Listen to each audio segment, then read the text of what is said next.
Amis abonnés et téléspectateurs, bonsoir. Bienvenue dans Info 9. Rapidement, mais quelques titres n'a bien pour nous développer pour président Sénat Joseph Lambert et vice-président institution Kedler Augustin. Te parlé avec l'ambassadeur Canada dans le pays d'Haïti, Stuart Savage, AM a dit mandat chef l'État Jovenel Moïse te dans mi-temps discussion. Office Management et Ressources Humaines OMRH avec support Union Européenne lancé lundi séminaire deuxième phase mission mise en place comité sectoriel suivi programme modernisation l'État PME 2023. Dans le pays d'Haïti, presque 80% de prisonniers dans détention préventive prolongée d'après un tribune bureau intégré Nations Unies dans le pays d'Haïti BINU mettez dehors dans date 26 janvier 2021. À l'étranger, lundi soir démocrate remet Sénat américain avec accusation Donald Trump là. Décision ça a tout l'ouvrir officiellement procès historique destitution ancien président Trump qui chita sous incitation à l'insurrection dans cadre de violence partisan lié te fait dans Capitole là 6 janvier passé. Redbranché pour développement titre ça dans un petit moment. Merci parce que toujours branché mais développement journal là, j'en ai annoncé le titre crise politique là pour la transition entre dans mi-temps chita parler président Sénat Joseph Lambert et vice-président institution Kedler Augustin te gagné lundi 26 janvier avec ambassadeur Canada dans le pays d'Haïti Stuart Savage. Joseph Lambert fait remarquer fin mandat Jovenel Moïse l'a posé un pile problème parce que c'est pas tout le monde qui arrive entendre sous date là. Dans ce sens, sénateur Sides l'a plaidé dans faveur de dialogue. On écoute Joseph Lambert pour plus de détails. Et aujourd'hui, nous rencontré avec l'ambassadeur canadien en Haïti. Nous sommes moi-même avec collègue vice-président de sénateur Kedler. Nous avons parlé de situation pays, crise pays, la gestion post-7 février, ça lié. Nous avons parlé avec les taux de nécessité pour un retour à l'ordre constitutionnel à travers des élections, mais à travers des institutions légitimes. Pas ce conseil électoral, je dirais fantoche, mal fabriqué, qui pas assermenté devant Cour cassation. Nous parlons tout de questions constitution, projet constitution. Nous échangé point de vue, nous parlons tout de dialogue.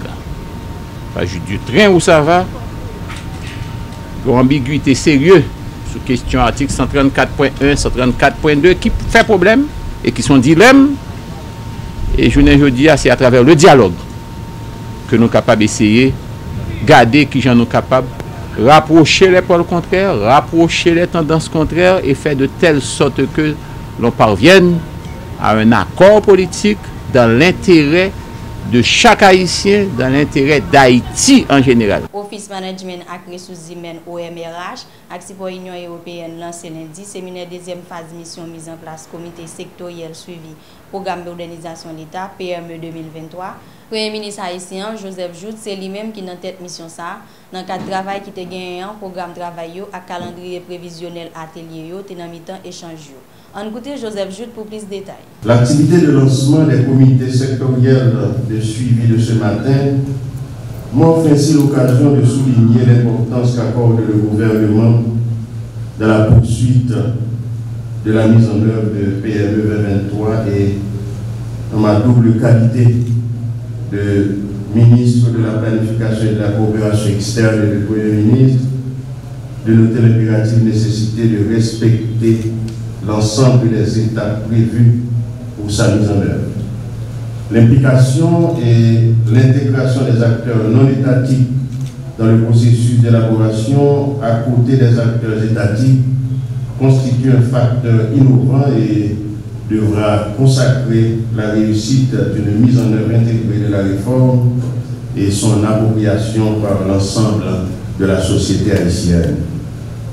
En effet, c'est un atout majeur qu'apporte le PME 2023, contrairement à ses prédécesseurs, et dans la même veine, la mise en œuvre d'un comité mixte de suivi du PME 2023 composé d'acteurs étatiques et non étatiques, renforce l'inclusivité et la participation de tous les secteurs dans la gestion de la chose publique, tout en garantissant la transparence qu'implique la gouvernance publique moderne.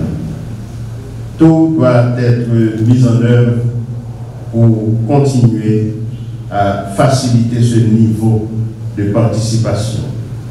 Il me plaît aussi de souligner le caractère transversal du PME 2023 qui intègre la réforme administrative, la gouvernance territoriale et la réforme des finances publiques. Pour cela, il est convenu de mettre en place des dispositifs institutionnels, des mécanismes de suivi qui puissent rassurer non seulement la cohérence de la réforme, mais aussi l'implication institutionnelle. Yon l'autre bord, chef gouvernement parlait tout sous bonne disposition qui doit prendre dans ce qui concerne le recrutement dans la fonction publique. Là. Il nous faut sortir du clientélisme. Ça veut dire pas, il faut quitter ça. Des nominations en dehors des normes. Il faut faire des concours pour mettre des gens dans l'administration publique haïtienne. Des passations de marché public qui ne respectent pas les procédures tracées pour faciliter la réforme. En ce sens, j'appelle encore le MEF qui représente l'épine dorsale du dispositif institutionnel dans la réussite de la mise en œuvre du PME 2023. Par le travail rigoureux du ministre des Finances et de son staff, le ministère des Finances contribuera à bloquer les voies d'illégalité et à imposer le règne du respect des règles.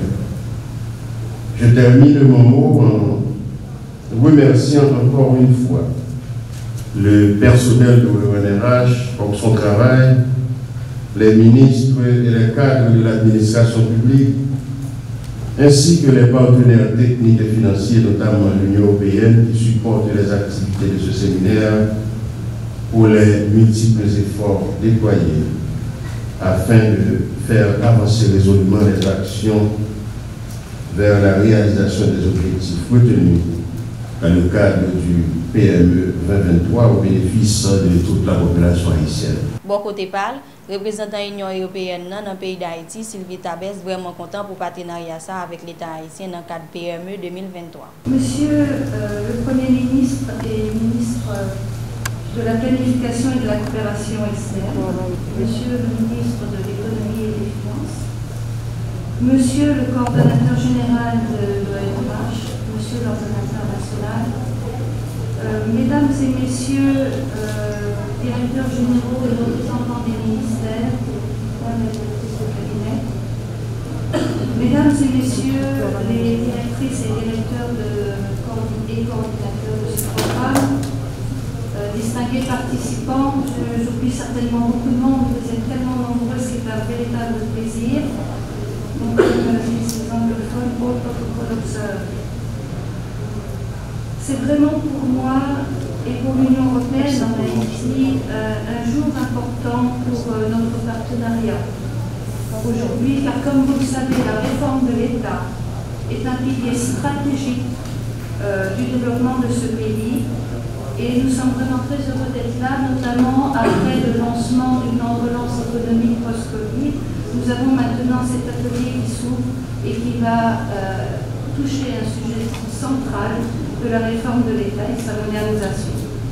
Donc ce séminaire est le lancement du volet opérationnel des comités de suivi de ce plan de modernisation de l'État 2023 et c'est le premier d'une certaine ampleur après le ralentissement des activités suite à la situation pandémique que nous avons connue dans le monde.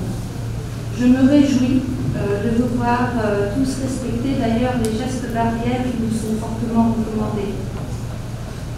Je suis très heureuse d'être ici avec vous, Monsieur le Premier ministre, Monsieur le coordonnateur, Messieurs et Mesdames représentants du ministère, Monsieur l'ordonnateur national, pour lancer Monsieur le ministre des Finances, pour lancer cette démarche concrète d'opérationnalisation du programme de modernisation de l'État 2023 avec la mise en place effective des comités sectoriels de suivi des 18 ministères et des comités internes de suivi dans les organismes autonomes sous tutelle dont quelques-uns sont présents ici. Je voudrais, mesdames, messieurs, m'adresser notamment à tous ces points focaux des ministères stratégiques qui ont préparé cette importante réunion aujourd'hui et pour les remercier de leur travail fructueux.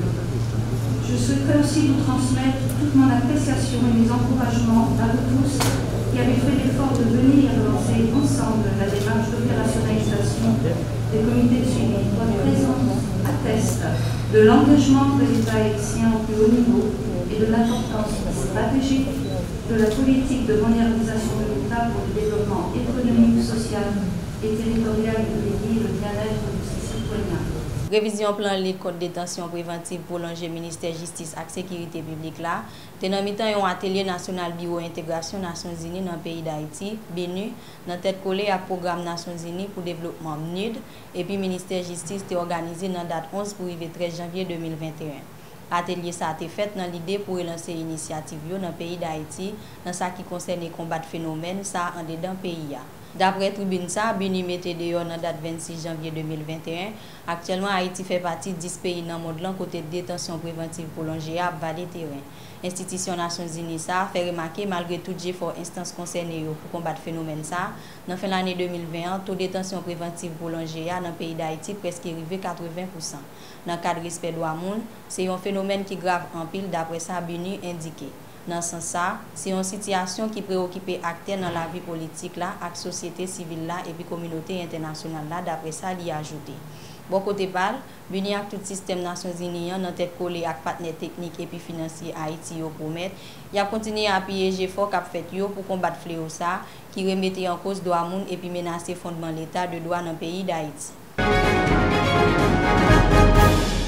À l'étranger, lundi soir, démocrates remettent le Sénat américain avec l'accusation de Donald Trump là. Décision ça a tout l'ouvrir officiellement procès historique destitution ancien président Trump qui chita sous incitation à l'insurrection. Dans le cadre de violence partisane liée au fait dans le Capitole là, 6 janvier passé. Mardi 2 février cap venu là, Sénat a convoqué officiellement Donald Trump dans le procès qui doit commencer 9 février. Même jour procès, sénateur a bien pour prêter serment pour être capable de venir juge dans le cadre du processus de destitution Donald Trump. Ancien dirigeant américain, c'est le premier président des États-Unis qui prend des mises en accusation et puis premier président tout qui va juger après les fins quitter Maison Blanche. C'est là nous mettons fin à Info 9, mais avant nous aller, nous avons pas oublié abonner à Bell TV sur YouTube, Instagram, Facebook et Twitter. Nous avons rendez-vous pour une prochaine édition.